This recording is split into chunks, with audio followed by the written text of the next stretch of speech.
Ça vous est déjà arrivé, à vous, de vous réveiller un matin et d'avoir l'impression que le quotidien prend beaucoup trop de place? Que tout va tellement vite qu'on se rend compte à un moment qu'on a oublié de respirer? Ça m'est arrivé il y a pas longtemps. Alors j'ai pris ma voiture et roulé jusqu'à ce que je trouve une route. Et je me suis mise à marcher.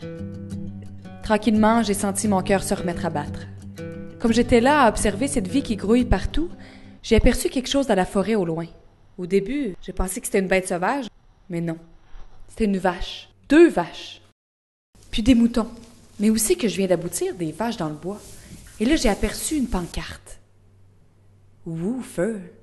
Je me suis approchée tranquillement et suis arrivée dans la cour d'une grande maison. Et j'ai aperçu des gens.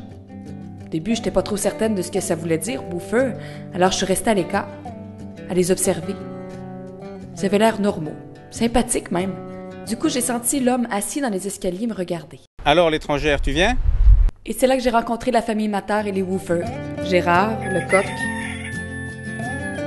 Catherine, Com, Ossiane et Jonas, John, Bardan, Geoffrey, Admunch, Loi, Selena, Nico, Kimi et Walter. Oh, et Oura aussi. Les Woofer, ce sont des gens venus d'ailleurs qui cherchent à sortir du train-train fatidique, de voir autre chose, vivre autrement. Vous avez laissé la porte ouverte, les moutons ils sortent par ici. You have to be... Ici, la vie prend son temps. On déguste, on savoure et on découvre. Tiens, ici. Attention.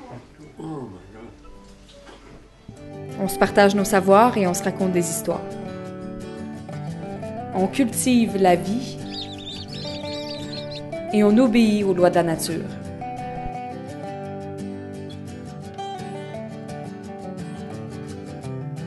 Évidemment, je ne suis pas restée là éternellement, j'ai dû repartir. Mais j'ai été étonnée de constater la proximité que l'on peut atteindre avec des étrangers en si peu de temps. Quand il n'y a plus rien autour pour nous distraire, quand tout ce qui reste c'est d'être ensemble, il y a comme une magie qui s'opère. Il y a des gens qu'on croise sur notre route et qui laissent une trace.